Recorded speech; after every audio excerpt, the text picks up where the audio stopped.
The morning sky looked angry over the small town of Cedar Falls. Dark clouds gathered like fists ready to punch the earth below. Sarah Mitchell stood at her kitchen window, watching the weather with growing worry. The radio had been warning about a massive snowstorm for 3 days now, but nobody really believed it would be as bad as they predicted. Sarah was 28 years old and worked at the local diner. She had moved to Cedar Falls 2 years ago after her divorce, hoping to start fresh in a place where nobody knew her story. The town was small, with only 3,000 people, and everyone seemed to know everyone else's business. Sarah kept to herself mostly, working double shifts to pay rent on her tiny apartment above the hardware store. She pulled her thin coat tighter around her shoulders as she prepared to walk to work. The wind was already picking up, making the old windows rattle. Sarah had grown up in Minnesota, so she knew snow, but something about this morning felt different. The air had that electric feeling that comes before nature shows its power. The diner was only 6 blocks away, but the walk felt longer today. Other people hurried past her on the sidewalk, their heads down against the wind. Mrs. Peterson from the grocery store waved at her from across the street, then quickly disappeared into her shop. Everyone seemed to be preparing for something big. When Sarah reached Murphy's Diner, she found her boss Tom already there, moving chairs and checking the generator in the back room. Tom was a good man in his 50s who had owned the diner for 20 years. He treated his employees fairly and always made sure they had enough hours to pay their bills. "Morning, Sarah," Tom called out as she hung up her coat. "Looks like we might be in for a real storm today. I want you to help me get everything ready, just in case." They spent the morning preparing. Tom filled extra containers with water and made sure they had plenty of canned goods. Sarah helped him check the heating system and gather extra blankets from the storage room upstairs. The diner had a small apartment above it that Tom sometimes let traveling workers use. Around noon, the first snowflakes began to fall. They were big and wet, the kind that stick to everything they touch. Within an hour, the ground was covered in white. Customers began coming into the diner more frequently, ordering hot coffee and soup, talking nervously about the storm. One of the regular customers was Mr. Henderson, an old farmer who lived outside of town. He sat at his usual table by the window, stirring his coffee slowly and watching the snow fall. "This reminds me of the storm of '78, he told Sarah as she refilled his cup. "That one caught everyone by surprise, too. Lost power for a week. Some folks got stuck in their cars for days." Sarah felt a chill that had nothing to do with the weather. She had heard stories about people getting trapped in blizzards, but it had always seemed like something that happened to other people. Now, watching the snow fall harder and faster, she realized how quickly things could become dangerous. By 3 in the afternoon, the snow was falling so heavily that Sarah could barely see across the street. The wind had picked up too, creating drifts against the buildings. Tom decided to close the diner early and sent most of the staff home while they could still get there safely. "You live close enough to walk, right?" Tom asked Sarah as she cleaned the last table. "I don't want anyone driving in this mess." Sarah nodded, though she was starting to worry about the 6-block walk home. The snow was already knee-deep in some places, and the wind was making it hard to see more than a few feet ahead. She stayed to help Tom secure the diner, covering the windows with boards and making sure all the doors were locked tight. By the time they finished, it was almost 5 o'clock, and the storm had become a full blizzard. "Maybe you should stay here tonight," Tom suggested, looking out at the white wall of snow swirling outside. The apartment upstairs is warm and dry, but Sarah wanted to get home to her own place. She had a cat named Whiskers waiting for her, and all her belongings were in her apartment. She convinced Tom that she would be fine, that she knew the way well enough to make it home safely. Tom wasn't happy about letting her go, but Sarah was stubborn. She bundled up in her thin coat, wrapped a scarf around her face, and stepped out into the storm. The wind hit her like a physical force, nearly knocking her backward. The snow was coming down so hard that it was like walking through a white curtain. Sarah could barely make out the shape of buildings on either side of the street. She made it 2 blocks before she realized she was in real trouble. The snow was now up to her thighs in some places, and the wind was so strong that it kept pushing her off course. She couldn't see the street signs anymore, and all the familiar landmarks were buried under snow. Sarah tried to stay calm and think logically. She knew the general direction of her apartment, so she kept walking that way. But the storm was getting worse by the minute. The temperature was dropping fast, and her thin coat was no protection against the brutal wind. After what felt like hours but was probably only 30 minutes, Sarah realized she was completely lost.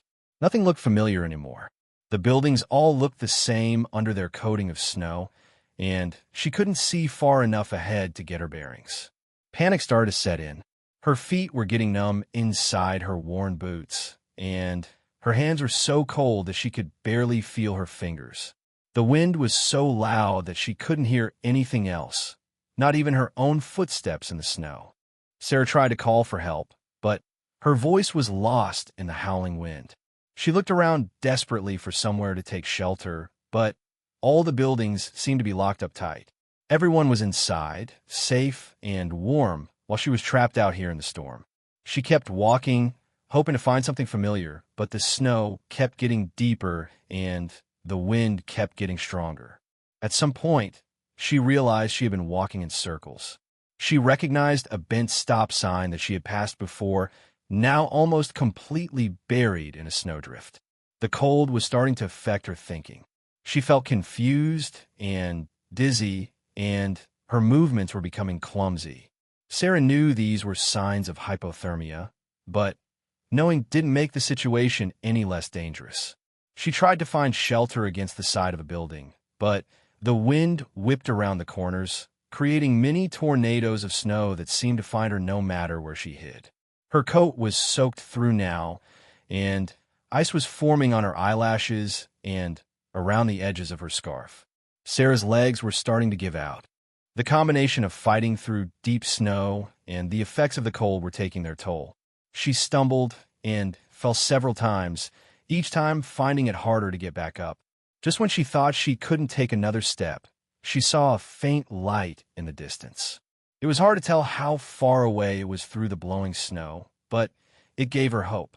Sarah forced herself to keep moving toward the light, using it as a beacon in the white wilderness that her town had become. The light seemed to get closer, then farther away, playing tricks on her cold-addled mind. Several times she thought she had lost it completely, only to catch a glimpse of it again through a break in the blowing snow. As she got closer, Sarah realized the light was coming from a large house set back from the street. It was bigger than most of the homes in Cedar Falls, with tall windows that glowed warmly against the storm. She could see smoke rising from a chimney, quickly swept away by the wind. Sarah stumbled up what she hoped was a driveway, though it was impossible to tell under all the snow. She fell twice, getting to the front door, her legs finally giving out completely. Crawling the last few feet, she managed to reach the front steps and pound weakly on the heavy wooden door. At first, there was no answer. Sarah pounded again, harder this time, though her fists were so numb she could barely feel them hitting the wood. She called out for help, but her voice was hoarse and weak from the cold and wind. Just when she was about to give up and curl up on the porch to wait for the storm to end, she heard footsteps inside. The door opened, flooding her with warm light and the blessed relief of shelter from the wind. A tall man stood in the doorway, silhouetted against the light behind him. Sarah couldn't make out his features clearly through her ice-covered eyelashes, but she could see his expression change from surprise to concern as he took in her condition. "My God," he said, his voice deep and gentle. "What are you doing out in this storm?" Before Sarah could answer, her legs gave out completely, and she collapsed on his doorstep. The last thing she remembered was strong arms lifting her up and carrying her into warmth and safety. When she woke up, Sarah found herself lying on a couch in front of a crackling fireplace. She was covered with soft blankets, and someone had removed her wet boots and coat. The room was beautifully furnished with antique furniture and paintings on the walls, but Sarah was too disoriented to take in much detail. "Are you feeling better?" The same gentle voice she had heard at the door spoke from somewhere behind her. Sarah tried to sit up, but found she was still weak and dizzy. "I think so," she managed to say, her voice coming out as a croak. "Thank you for helping me. I was completely lost in the storm." The man came around to where she could see him clearly for the first time. He was probably in his 40s with kind brown eyes and graying hair. He was wearing a simple sweater and jeans, but something about the way he carried himself suggested quiet confidence. "I'm Daniel," he said, settling into a chair across from her. "Daniel Harrison, and you don't need to thank me. I couldn't leave anyone out in weather like this." "I'm Sarah Mitchell," she replied, pulling the blankets closer around herself. "I work at Murphy's Diner downtown. I was trying to get home when the storm got worse." Daniel nodded understandingly. "The weather service is saying this could last for days. The whole town is pretty much shut down right now. You're welcome to stay here until it's safe to go out again." Sarah looked around the room with new eyes. The house was clearly expensive, with its high ceilings and quality furnishings. The fireplace was made of beautiful stone, and original oil paintings hung on the walls. She had never been in a home this nice before. "This is a beautiful house," she said softly. "You must do well for yourself." Daniel looked uncomfortable, as if her comment embarrassed him. "I've been fortunate," he said simply. "But right now, the most important thing is getting you warmed up and fed. When did you last eat?" Sarah realized she was starving. With all the preparation at the diner, and then getting lost in the storm, she hadn't eaten since early morning. "I had a piece of toast around 7 this morning," she admitted. Daniel stood up immediately. "Then, let's get some food in you. I've got soup heating on the stove." As he helped her to the kitchen, Sarah was amazed by the size and elegance of the house. The kitchen alone was bigger than her entire apartment, with granite countertops and professional-grade appliances. But despite the obvious wealth, everything felt warm and lived in, not cold or showy. Daniel served her a bowl of homemade vegetable soup that was the best thing Sarah had ever tasted. As she ate, she found herself relaxing for the first time in hours. The warmth of the house, the delicious food, and Daniel's gentle kindness were exactly what she needed after her terrifying experience in the storm. Outside, the blizzard continued to rage, but inside Daniel's house, Sarah felt completely safe. She wondered who this man was and why he was being so kind to a stranger. In her experience, people usually wanted something in return for their help. But Daniel seemed different. He asked nothing from her except to let him help her get warm and fed. As they sat by the fire after dinner, listening to the wind howl outside, Sarah felt grateful beyond words for this unexpected sanctuary in the storm. She had no idea that this night would change her life forever, or that the quiet man who had saved her from the blizzard had secrets of his own that would soon turn her world upside down. For now, she was just thankful to be alive and warm, safe from the white fury that still raged outside the windows. The storm showed no signs of letting up, and Sarah began to realize she might be here for more than just one night.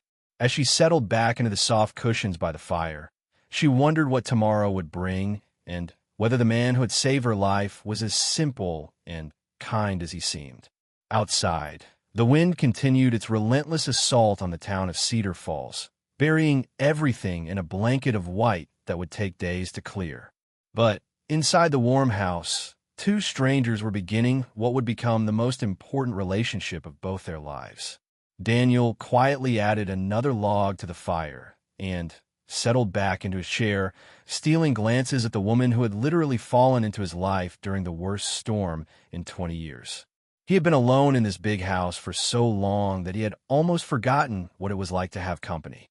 As the evening wore on and the storm continued its fury outside, both Sarah and Daniel began to sense that something significant was happening between them.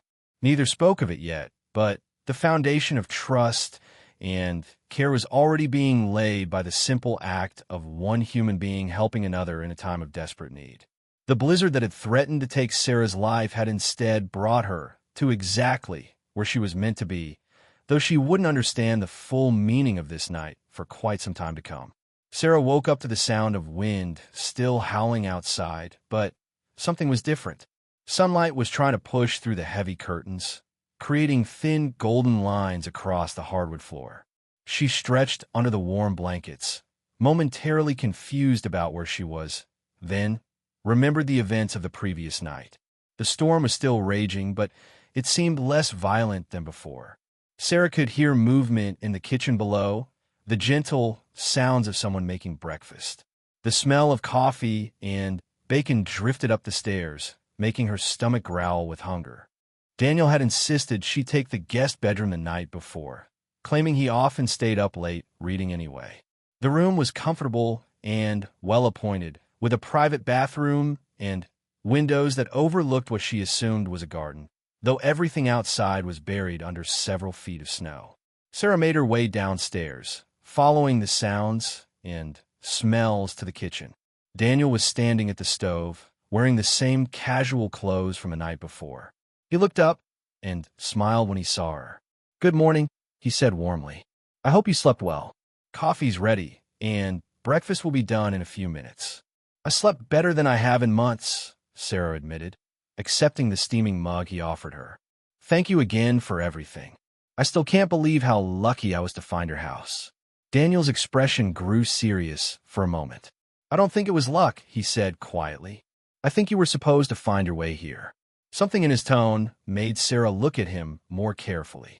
In the morning light, she could see details she had missed the night before. His clothes were simple, but they were clearly expensive. His watch was understated, but looked like it cost more than she made in 6 months. The kitchen appliances were all top of the line, the kind she had only seen in magazines.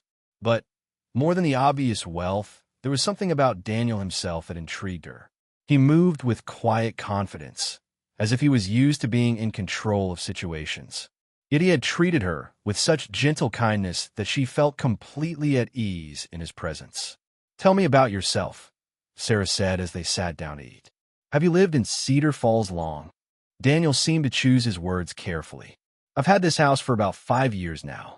I don't get into town very often, so most people don't really know me." "What do you do for work?" Sarah asked, then immediately felt embarrassed. "I'm sorry, that's probably too personal. I just wondered because you have such a beautiful home." "It's not too personal," Daniel said with a smile. "I suppose you could say I'm in investments. I do a lot of my work from home." Sarah nodded, though she sensed there was more to the story. The house was far too grand for a simple investment advisor, but she didn't want to pry. Daniel had saved her life and opened his home to her. His privacy was his own business. They spent the morning talking by the fire while the storm continued outside. Daniel was an excellent listener, asking thoughtful questions about her life and work. Sarah found herself opening up to him in a way she rarely did with anyone. She told him about growing up in Minnesota, about her marriage that had ended badly when she discovered her husband had been stealing money from his company and cheating on her with his secretary. She explained how she had come to Cedar Falls hoping to start over, taking the job at the diner because it was honest work that paid enough for her to be independent. "I've learned not to trust people too easily," Sarah said then, looked embarrassed. "I don't know why I'm telling you all this. You must think I'm terrible talking about such personal things to someone I just met." "I think you're brave," Daniel said sincerely. "It takes courage to start over in a new place. And I think you're wise to be cautious about trust. Too many people take advantage of others' kindness." Something in his voice suggested he spoke from experience, but Sarah didn't push for details. Instead, she asked about his life, though he was much less forthcoming than she had been. Daniel told her he had grown up in a small town in Iowa, that his parents had died when he was young, and that he had worked hard to build his business. He spoke vaguely about investments and real estate, but Sarah got the impression he was being deliberately modest about his success. Around midday, the power went out. The house grew quiet except for the wind outside and the crackling of the fire.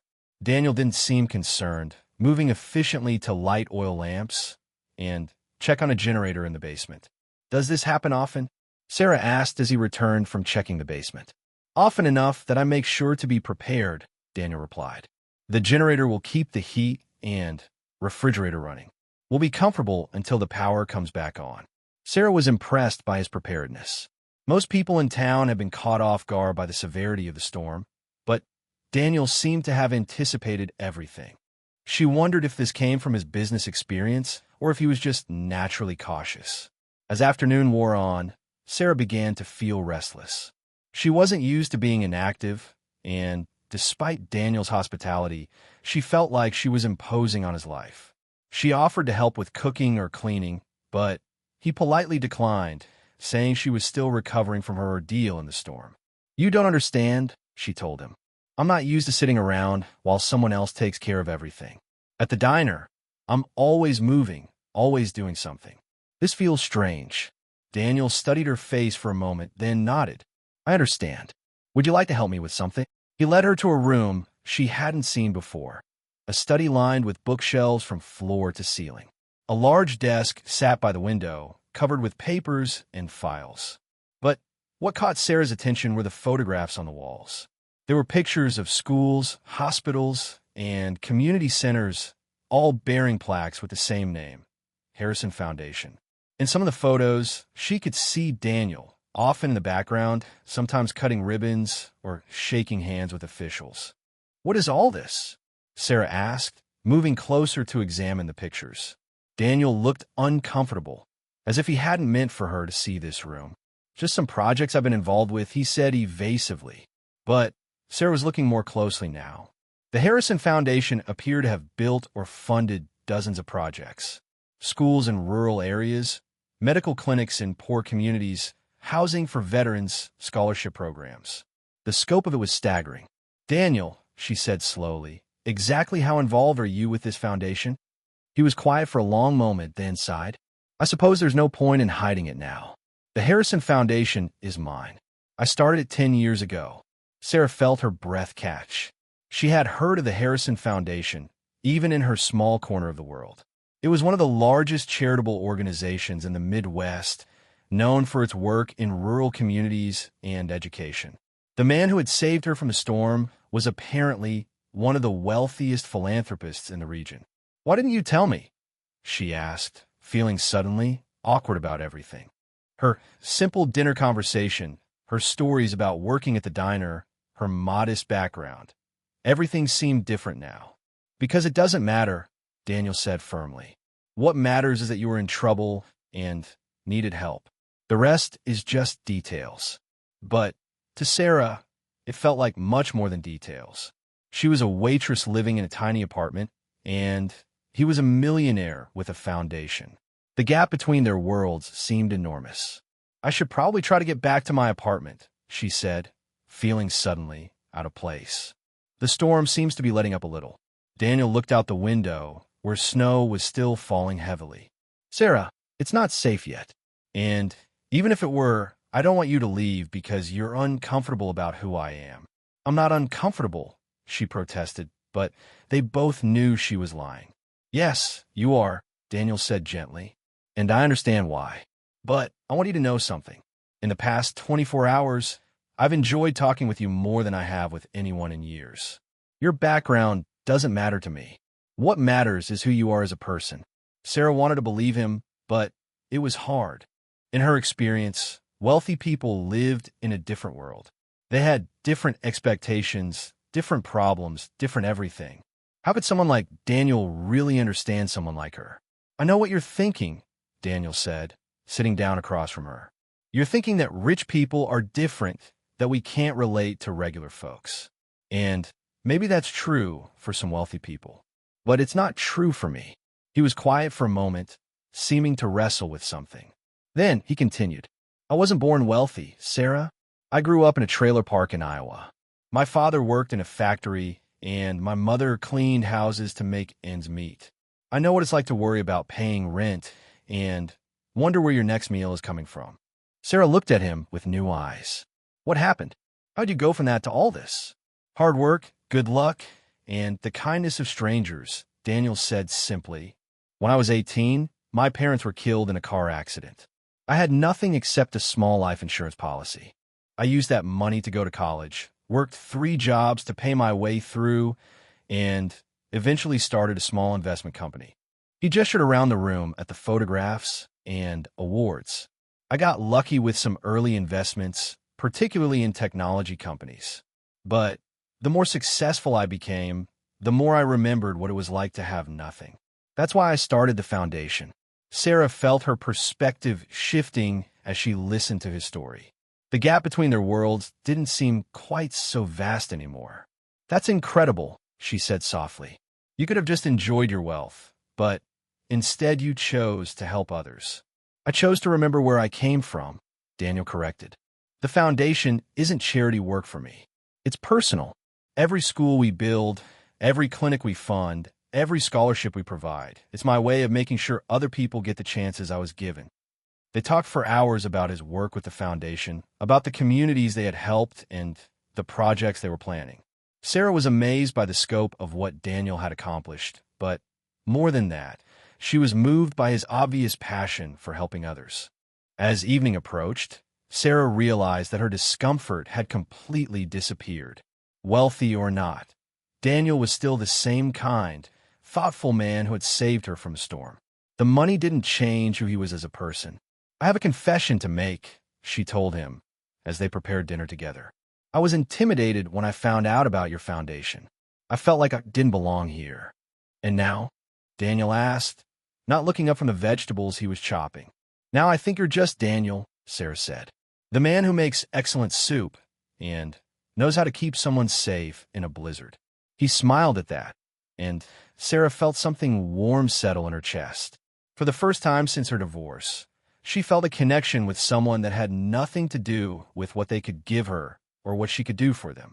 It was just two people enjoying each other's company. Outside, the storm was finally beginning to weaken. The wind was still strong, but the snow was falling less heavily. Daniel estimated it would be at least another day before the roads were clear enough for travel. I should call Tom at the diner, Sarah said after dinner. He's probably worried about me. The phone lines are down, Daniel told her. But I have a radio that can reach the emergency services. We can let them know you're safe. As they sat by the radio, listening to reports about the storm and rescue efforts around the county, Sarah felt grateful once again for Daniel's preparedness.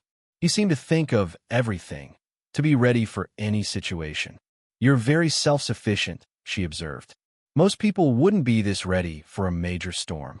I learned early that you can't depend on other people to take care of you, Daniel said.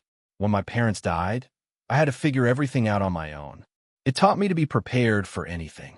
Sarah heard the loneliness behind his words and felt a pang of sympathy. For all his wealth and success, Daniel seemed to carry the emotional scars of someone who had learned too young that he couldn't rely on anyone but himself. That must have been very hard, she said softly, being so young and having to face everything alone. It was, Daniel admitted, but it also made me strong, and it taught me the value of helping others when you can. As they prepared for their second night together, Sarah reflected on how much her life had changed in just 2 days. She had gone from being a struggling waitress with no real connections to being the house guest of one of the region's most successful philanthropists. More importantly, she had found someone she genuinely cared about and who seemed to care about her in return. The storm was ending, which meant she would soon have to return to her regular life. But Sarah sensed that things would never quite be the same again. Something significant had happened in this warm house during the blizzard, something that went far beyond a simple rescue from bad weather. As she settled into the guest room for her second night, Sarah wondered what would happen when the storm ended and real life resumed. Would Daniel want to stay in touch, or would she just become a memory of an unusual weekend? And what did she want to happen? Outside, the wind was dying down at last. Tomorrow would bring clear skies and the beginning of the long process of digging out from a storm. But tonight, in the quiet house with the gentle man who had saved her life, Sarah felt more at peace than she had in years. She was beginning to understand that sometimes the worst storms bring the greatest gifts, and sometimes getting lost is the only way to find exactly where you belong. The third morning brought sunshine for the first time since the storm began. Sarah woke to brilliant light streaming through the guest room windows, reflecting off the vast expanse of snow that covered everything in sight. The world looked like a Christmas card, beautiful and pristine, but she knew the reality was more complicated than the pretty picture. When she came downstairs, she found Daniel already up, standing by the kitchen window with a cup of coffee and a serious expression on his face. He was dressed differently today, in dark jeans and a heavy sweater, looking like he was preparing to go outside. "Good morning," Sarah said, accepting the mug of coffee he offered her. "You look like you're planning something." "I am," Daniel replied, turning to face her. "The storm has passed, but the aftermath is going to be rough. I've been listening to the emergency radio, and the situation in town is worse than I expected." Sarah felt her stomach tighten with worry. "What kind of situation?" "The power is out everywhere. Several roofs have collapsed under the weight of the snow, and a lot of people are stranded without heat or adequate food.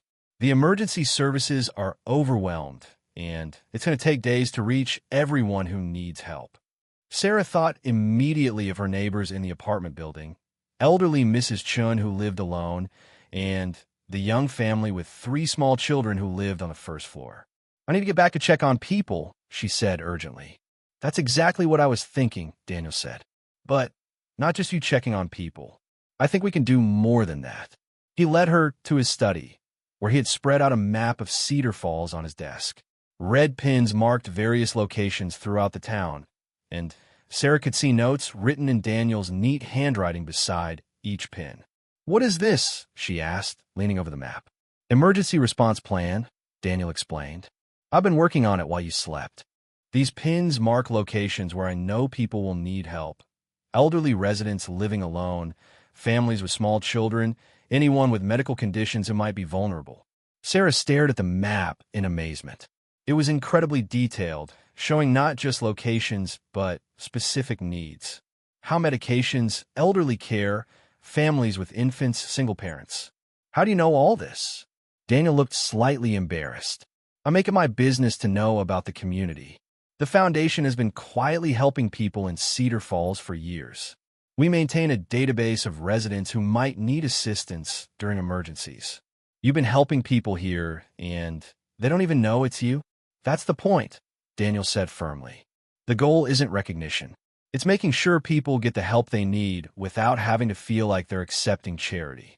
Sarah studied the map more carefully, recognizing addresses throughout her neighborhood. "This is incredible, but how are we supposed to reach all these people? The roads must be impassable."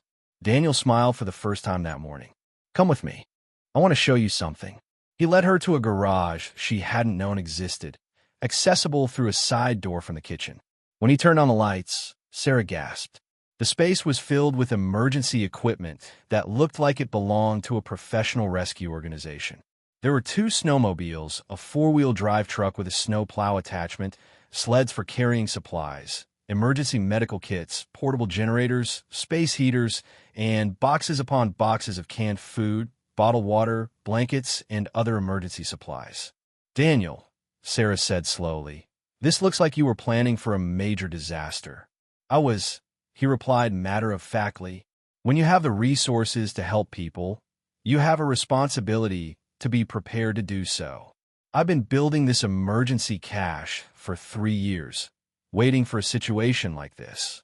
Sarah walked around the garage, taking inventory of the supplies. There was enough equipment here to help dozens of families. "How long have you been planning this?" "Since the first winter I lived here," Daniel said. "I saw how isolated this community is, how far away from major cities and emergency services. I realized that in a real crisis, people here would be largely on their own. So I decided to make sure they wouldn't have to be." Sarah felt a deep admiration for this man who seemed to think of everything.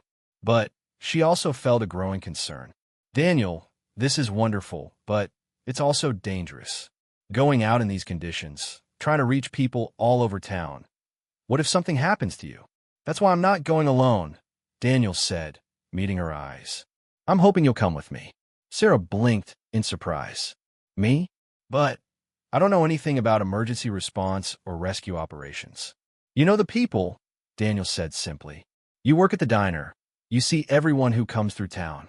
You know who lives where, who has health problems, who has small children. I have the equipment and the resources, but you have the local knowledge. Sarah thought about this proposition. It was dangerous, certainly, but the alternative was staying warm and safe while her neighbors might be suffering or even dying from cold, hunger, or medical emergencies. "What exactly are you proposing?" she asked. Daniel turned back to the map, pointing to different areas of town. "We use the snowmobiles to reach the most isolated homes first, the ones emergency services won't be able to get to for days. We bring generators, heaters, food, medicine, whatever people need to survive until official help arrives." "What about the authorities? Shouldn't we coordinate with the emergency services?" "I've already contacted them through the radio," Daniel explained. "They're grateful for any help they can get.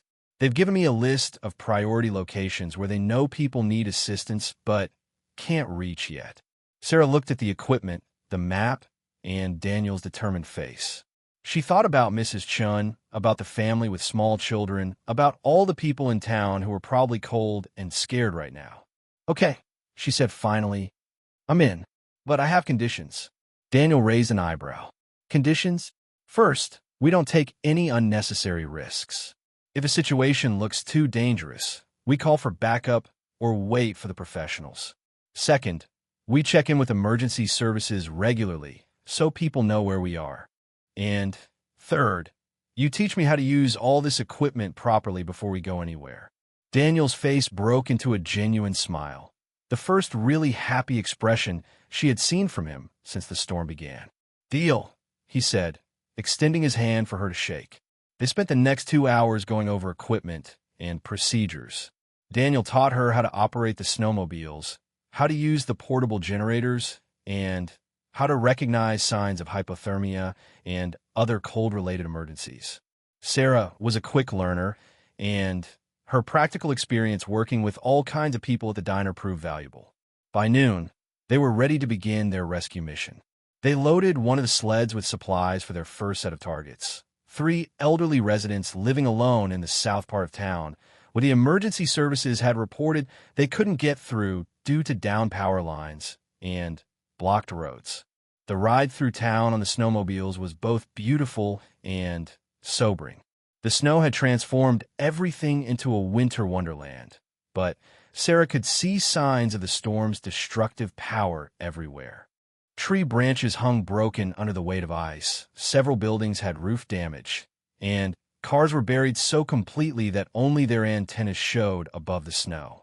Their first stop was the home of Margaret Wilson, an 80-year-old widow who lived alone with her cat.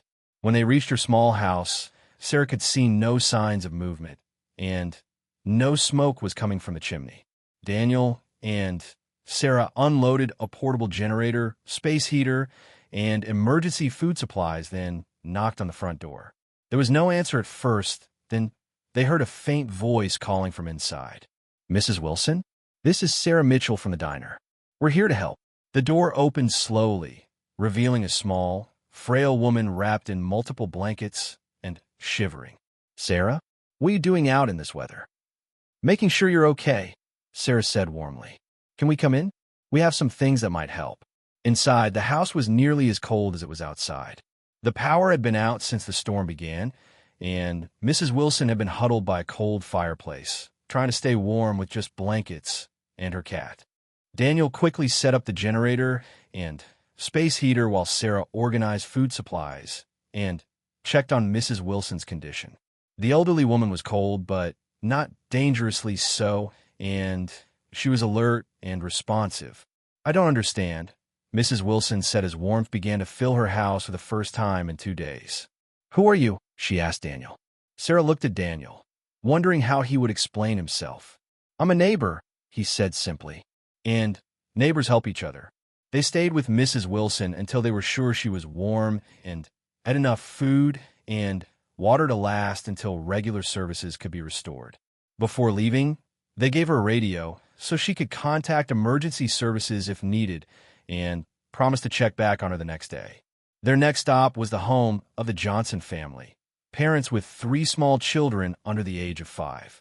The house was in a more developed area, but the streets were completely blocked by fallen trees and power lines. When they reached the house, Sarah could hear children crying inside. The family answered their knock immediately, clearly desperate for help. The parents, Mark and Linda Johnson, looked exhausted and worried. The heat went out yesterday, Linda explained, holding a bundled infant while two toddlers clung to her legs.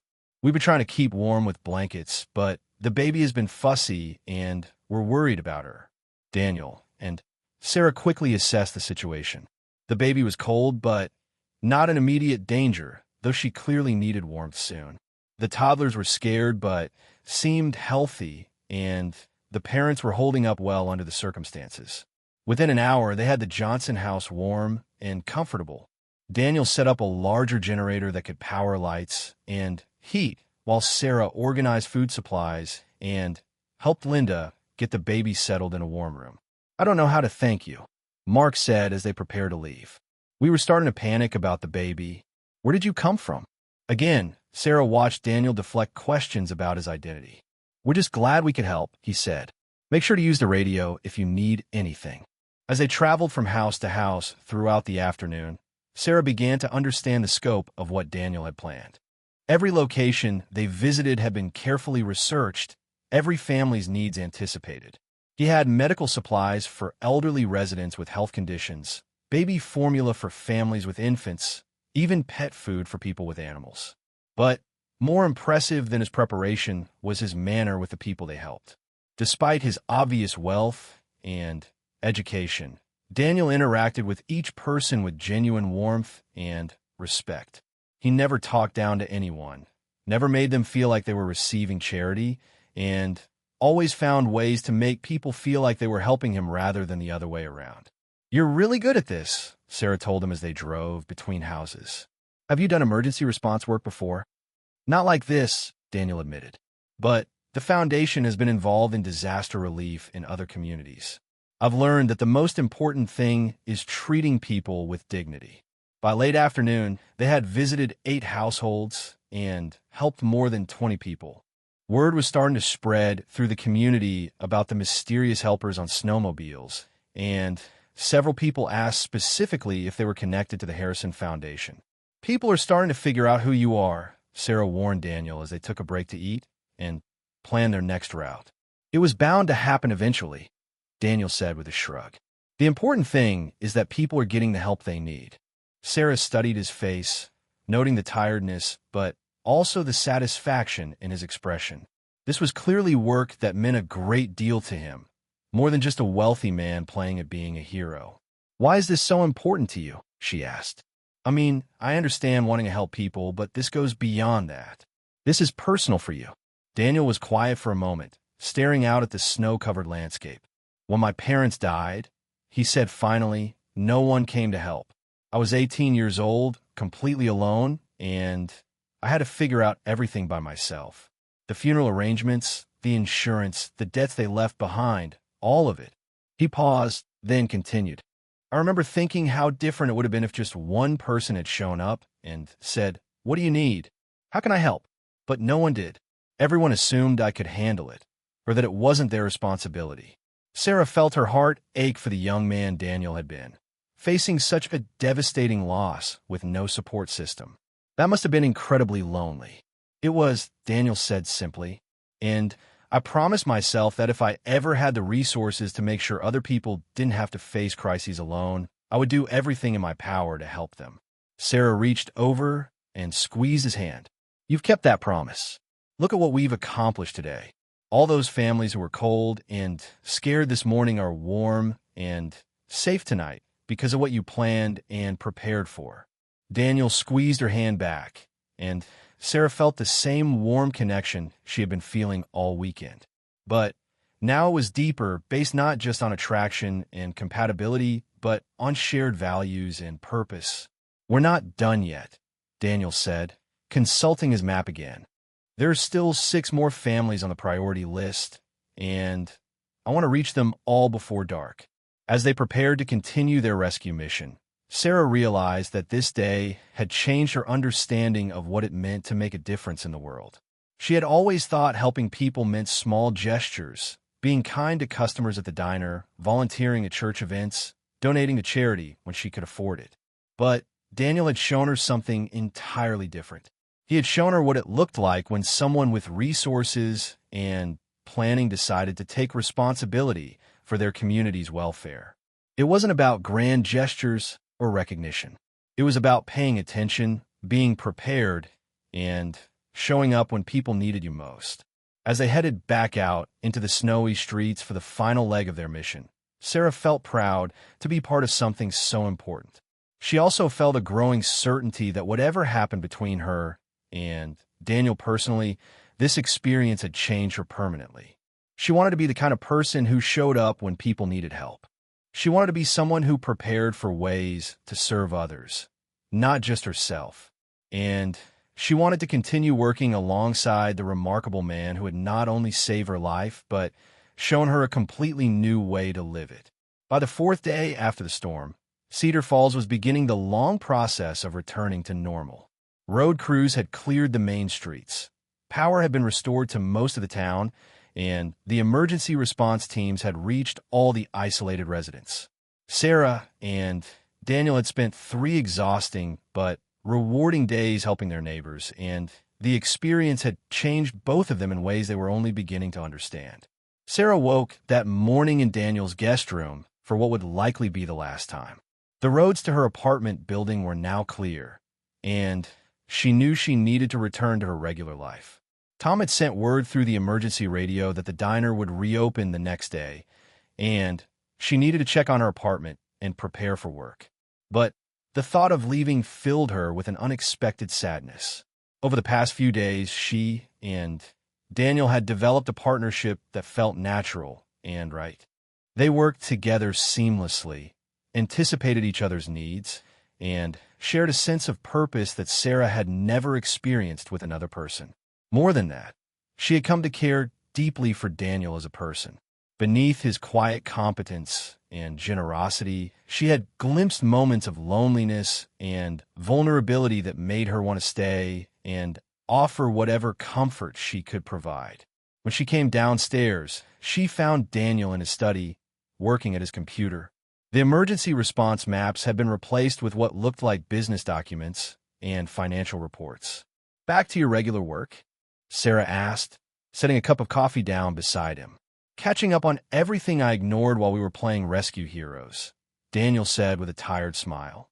"The foundation has projects all over 3 states, and they don't stop just because I'm having adventures in emergency response."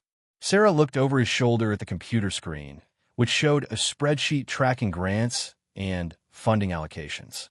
The numbers were staggering.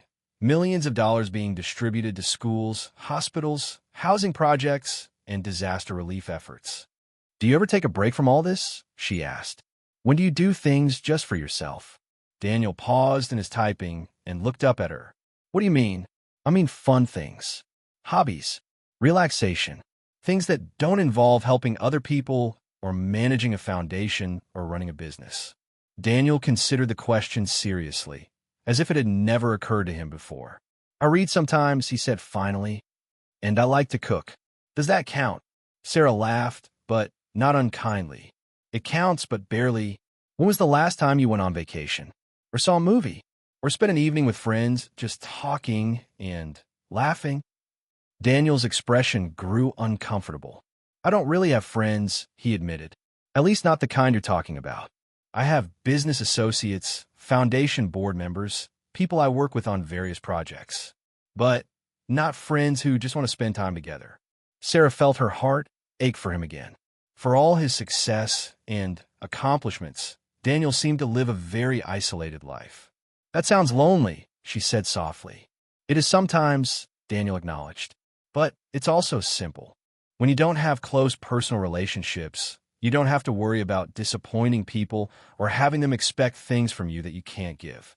Sarah heard the pain behind his words and understood that Daniel's isolation was not just a result of his wealth or his busy schedule.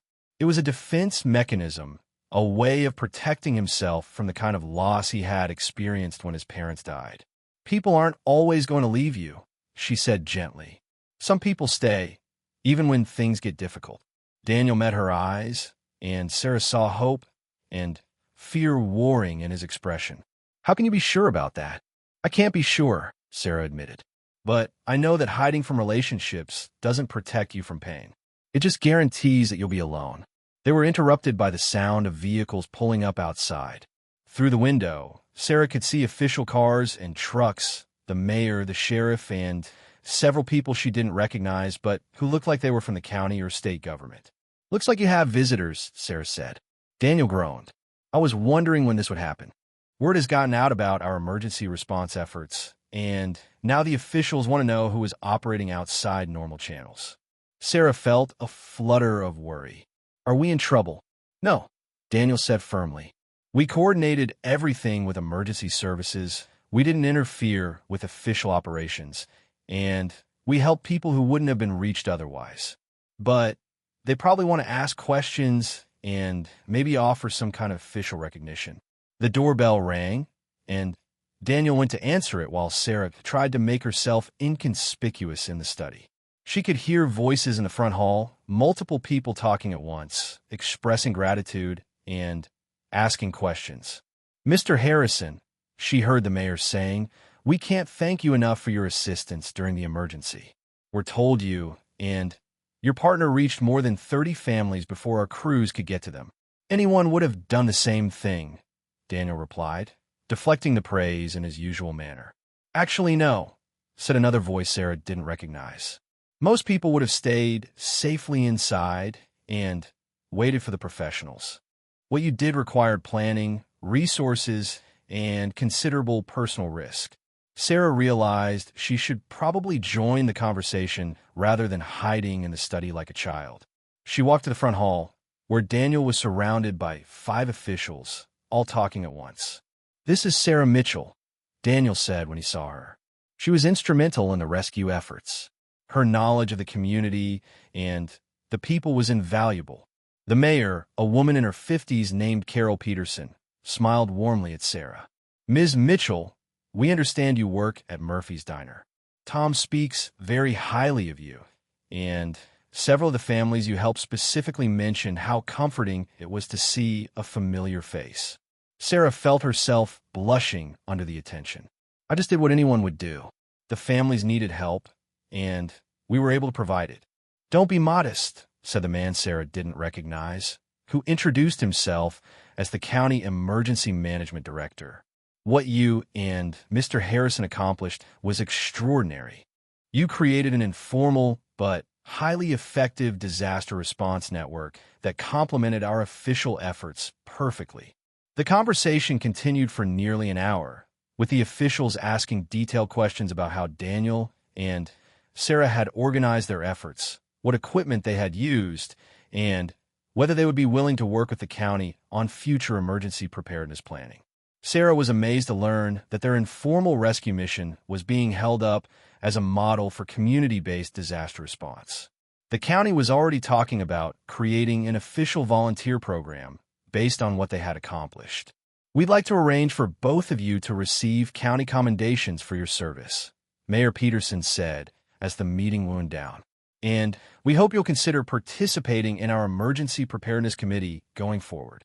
After the officials left, Sarah and Daniel sat in the living room, both feeling somewhat overwhelmed by the unexpected recognition. "I had no idea we were doing anything that special," Sarah said. "It just felt like the right thing to do." "That's exactly why it was special," Daniel replied. "Most people talk about helping others in emergencies, but when the time comes, they find reasons why they can't or shouldn't get involved." Sarah studied Daniel's face, noting the satisfaction in his expression despite his usual modesty. "You're proud of what we accomplished, aren't you?" "Yes," Daniel admitted, "but not because of any recognition or praise. I'm proud because we made a real difference for people who needed help." Sarah felt the same pride, but also something else, a sense of completion, as if she had found something she had been looking for without knowing she was looking for it. Working with Daniel over the past few days had shown her what she was capable of, what kind of impact she could have when she was part of something larger than herself. "Daniel," she said carefully, "what happens now?" "What do you mean?" "I mean with us. With whatever this is that's developed between us. The storm is over, the emergency is over, and I need to get back to my regular life. But I don't know how to go back to just being a waitress who doesn't know you after everything we've shared. Daniel was quiet for a long moment, staring into the fire. Sarah could see him wrestling with something, and she held her breath, waiting for his answer. I don't know either, he said finally. I've never been in a situation like this before. What kind of situation? Caring about someone enough that the thought of them leaving makes me panic, Daniel said quietly. Sarah felt her heart skip a beat. You don't want me to leave? No, Daniel said, meeting her eyes. I don't want you to leave. But I also don't know what I can offer you. My life is complicated, Sarah. The foundation, the business interests, the constant travel, and meetings and responsibilities. It's not a normal life. I'm not asking for a normal life, Sarah said. I'm asking if there's room in your complicated life for me. Daniel reached over and took her hand. I want there to be room. I want that more than I've wanted anything in years. But I need you to understand what you'd be getting into. Then, tell me, Sarah said simply. Daniel spent the next hour explaining his life in detail. The foundation's work took him all over the country, sometimes for weeks at a time. He served on multiple boards and committees, attended conferences and fundraising events, and maintained business relationships that required constant attention. But more than the practical complications, Daniel explained his own emotional hesitations. I've spent 15 years building walls around myself, he said, learning not to need anyone, not to depend on anyone. I don't know how to be in a real relationship. Sarah listened to everything he said, understanding both his excitement about the possibility of a relationship and his fear of it. When he finished, she was quiet for a moment, thinking about what she wanted to say. I understand why you're scared, she said finally. Caring about someone is risky. They might leave, they might hurt you, they might disappoint you. But, Daniel, what's the alternative? Spending the rest of your life alone because it feels safer. I don't know, Daniel said honestly. I've been alone for so long that I'm not sure I remember how to be anything else. Sarah stood up and moved to the window, looking out at the snow-covered landscape where they had spent 3 days helping their neighbors. Do you remember what you told me about why the foundation is important to you? Of course. You said you never wanted anyone to face a crisis alone the way you did when your parents died. But, Daniel, you're choosing to face every day alone. Every success, every challenge, every ordinary moment of your life. You're handling all of it by yourself. Daniel joined her at the window. It's not the same thing, isn't it? Sarah challenged gently. You've spent 15 years making sure other people don't have to be alone in emergencies, but you won't let anyone stand beside you in your regular life. Daniel was quiet, considering her words. Sarah could see that she had touched on something important, something he had never quite looked at directly before. I'm scared, he admitted finally.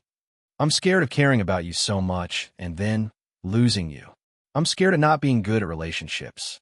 I'm scared of disappointing you or holding you back or not being able to give you what you need. Sarah turned to face him fully.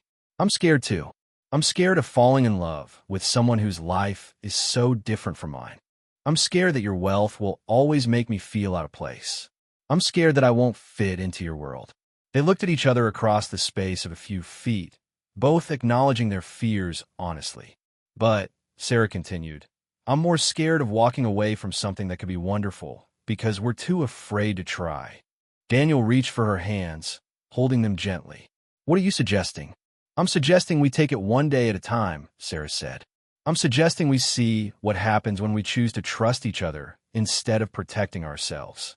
I'm suggesting we find out whether two people from different worlds can build something together. Daniel pulled her closer, and Sarah felt the same rightness she had been feeling all weekend. This man, this place, this moment, it all felt like exactly where she was meant to be. Okay, Daniel said softly. Let's try. As they stood together by the window, watching the sun set over the snow-covered town they had helped save, Sarah felt hope blooming in her chest. The storm that had nearly killed her had instead brought her to the most important crossroads of her life. Tomorrow would bring new challenges, new questions, and new possibilities.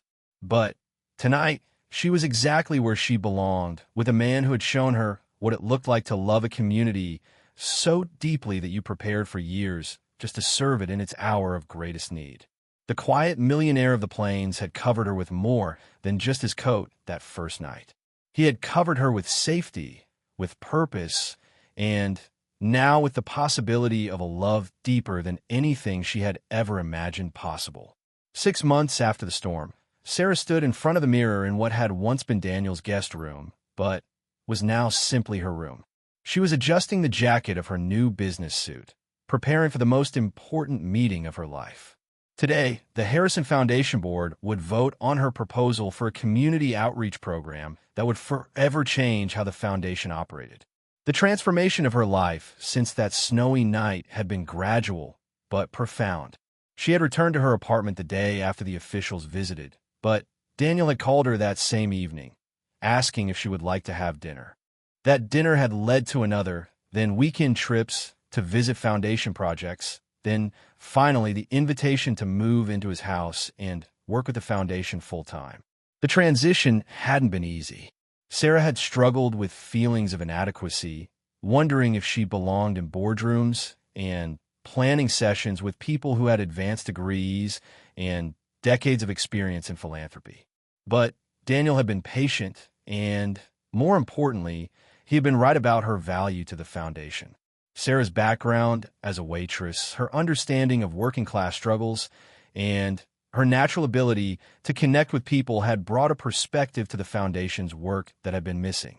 She had helped them redesign their application processes to be more accessible, suggested new types of programs that addressed real community needs, and, most importantly, she had convinced the board to embrace a more hands-on approach to their work. The community outreach program she was presenting today was the culmination of months of planning and research. Instead of simply funding projects from afar, the foundation would establish local coordinators in each community they served, people like Sarah who understood the day-to-day realities of the people they were trying to help. "You ready for this?" Daniel asked from the doorway, straightening his own tie. Sarah turned to look at him, still sometimes amazed that this had become her life. Daniel in a business suit was a different person than the man who had rescued her from the storm, but she had come to love both versions of him, the gentle caretaker and the determined philanthropist. "As ready as I'll ever be," Sarah replied. "Are you sure the board is going to listen to someone who was slinging hash 6 months ago?" Daniel crossed the room and put his hands on her shoulders, meeting her eyes in the mirror. "Sarah, you've proven your worth a dozen times over. The family services program you designed has helped more people in 3 months than our previous approach helped in 2 years. The board knows that."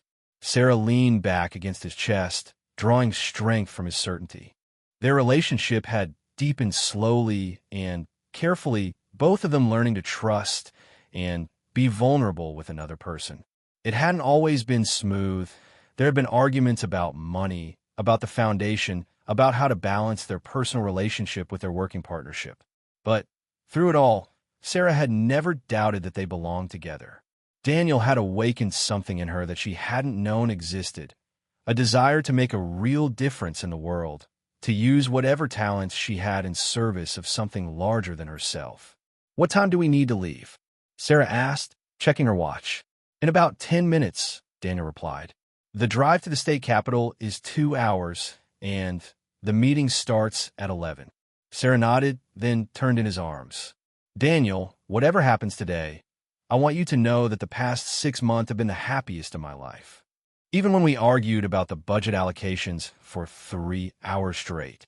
Daniel asked with a smile. "Especially then," Sarah laughed. "I never knew I cared so much about budget allocations until I met you." Daniel kissed her forehead, a gesture that had become as natural as breathing between them. "Let's go change some lives," he said. The drive to the state capitol gave Sarah time to review her presentation notes one more time. The Harrison Foundation board consisted of 7 members, including Daniel. 3 of them she had met multiple times and knew were supportive of her ideas. 2 others she had met only briefly and wasn't sure about. The 7th, Harrison Foundation's original legal counsel, who had been with the organization since its founding, had never shown much enthusiasm for her suggestions. "Tell me about Margaret Torres one more time," Sarah said, referring to the board member she was most worried about.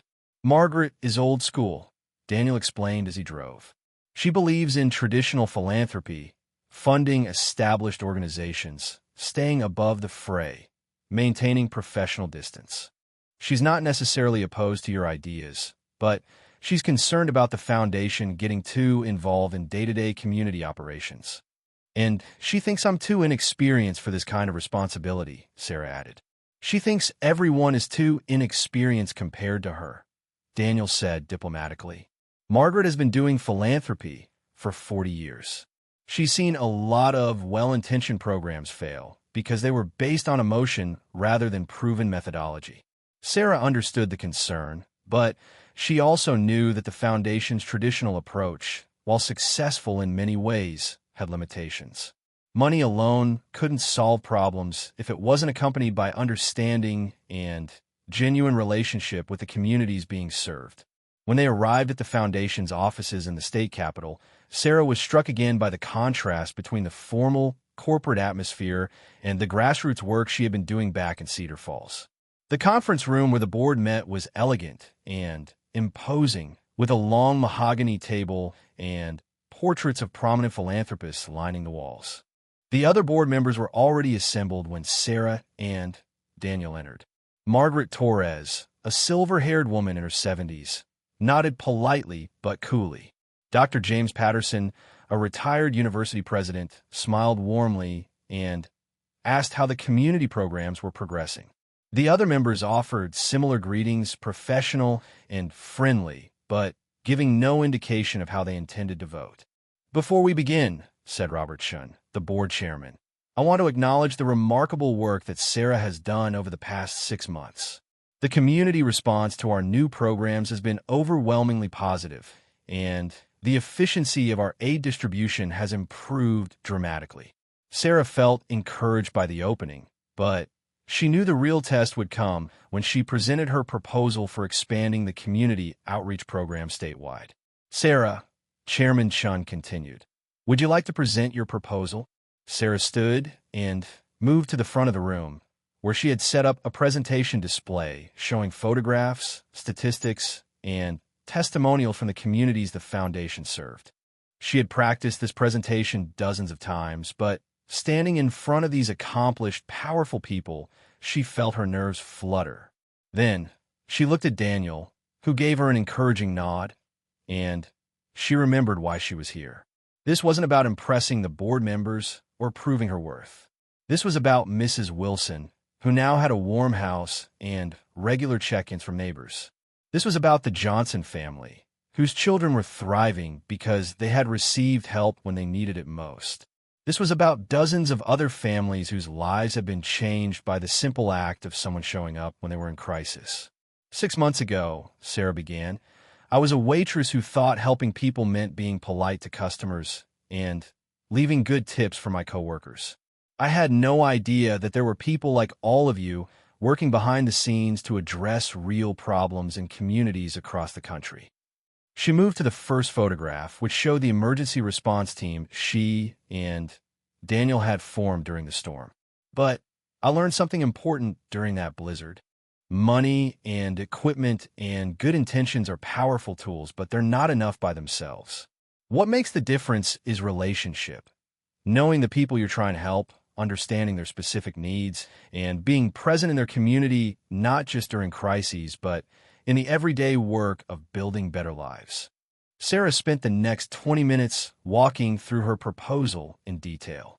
She had documented every program they had implemented in Cedar Falls, showing measurable improvements in everything from emergency preparedness to educational outcomes to small business development. But more than statistics, she shared stories. She talked about Mrs. Chun, the elderly woman who had become the unofficial coordinator for senior services after the foundation helped her organize a neighborhood watch program. She described the community garden project that had started as a simple food security initiative but had become a gathering place where people from different backgrounds worked together and built friendships. What I'm proposing, Sarah concluded, is that we hire community coordinators in each region where the foundation operates. These wouldn't be traditional social workers or program administrators. They will be people who live in the communities we serve, who understand the local culture and needs, and who can build the kind of relationships that make our programs truly effective. When she finished, the room was quiet for a moment. Then Dr. Patterson leaned forward and asked, "How do you propose we identify and train these coordinators?" Sarah had anticipated this question. "We would partner with local organizations to identify candidates who already have community trust and connections. The training would focus on foundation procedures and grant management, but we would also learn from them about what their communities actually need." Margaret Torres spoke next, her voice neutral but not hostile. "Ms. Mitchell, your passion for this work is evident, and the results in Cedar Falls are impressive. But I'm concerned about scaling this approach. What works in a small town might not be applicable in urban areas or different regional cultures." "You're absolutely right," Sarah agreed. "That's why I'm not proposing a one-size-fits-all program. Each community coordinator would adapt the approach to their specific context. Our role would be to provide resources and support, not to dictate exactly how the work gets done." The questions continued for another hour, covering everything from budget implications to legal liability to measurement and evaluation. Sarah answered each question as thoroughly as she could, drawing on the research she had done and the experience she had gained. Finally, Chairman Chin called for a break before the board discussed the proposal privately. Sarah and Daniel stepped outside while the board deliberated. "How do you think it went?" Sarah asked as they walked around the building. "I think you did exactly what you needed to do," Daniel replied. "You presented a compelling case based on real evidence and real relationships. Now we have to trust the board to make the right decision. What if they say no?" Daniel stopped walking and turned to face her.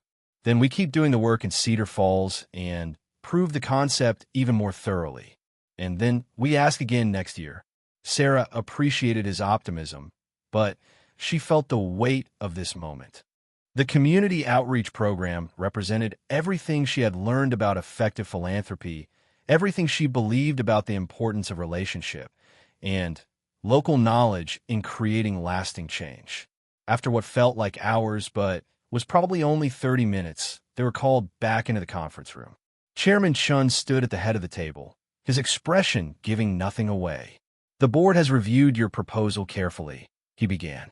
"We've considered both the potential benefits and the challenges of implementing this approach across our service area." Sarah held her breath, trying to read the faces around the table.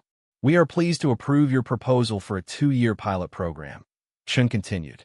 "We'll start with coordinators in 5 communities, including Cedar Falls, and expand based on the results we achieve." Sarah felt her knees go weak with relief and excitement. The board was not only approving her proposal, but giving her the opportunity to prove it could work on a larger scale.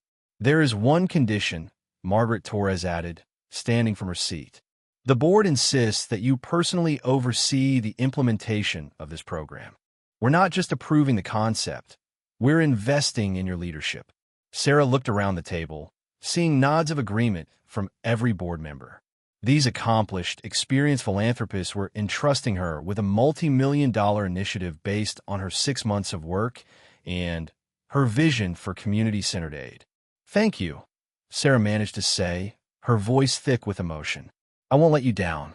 "We know you won't," Dr. Patterson said warmly. "Your work has already proven that you understand something the rest of us are still learning." After the formal meeting ended, the board members gathered around Sarah, offering congratulations and asking detailed questions about implementation timelines. Margaret Torres was the last to approach her. "Ms. Mitchell," the older woman said, "I want you to know that I voted for your proposal not because I was completely convinced it would work, but because I was completely convinced that you would make it work. That's the kind of leadership this foundation needs." As Sarah and Daniel drove home that evening, she found herself almost unable to believe what had happened. In less than a year, she had gone from being a struggling waitress to being entrusted with leading a major philanthropic initiative. "Are you ready for this?" Daniel asked as they watched the sun set over the plains. "I'm terrified," Sarah admitted, "but I'm also more excited than I've ever been about anything." Good, Daniel said, reaching over to take her hand. A little terror keeps you sharp. That night, as they sat by the fire in the house where their relationship had begun, Sarah reflected on the unexpected journey that had brought her to this moment. The storm that had nearly taken her life had instead given her a new life, one filled with purpose and love and the opportunity to make a real difference in the world. Daniel, she said as they prepared for bed, I want to ask you something important. Anything. Will you marry me? Daniel stopped brushing his teeth and stared at her in surprise. Sarah, did you just propose to me? Yes, I did, Sarah said, suddenly feeling nervous but not backing down. I love you. I love the life we've built together, and I love the work we're doing.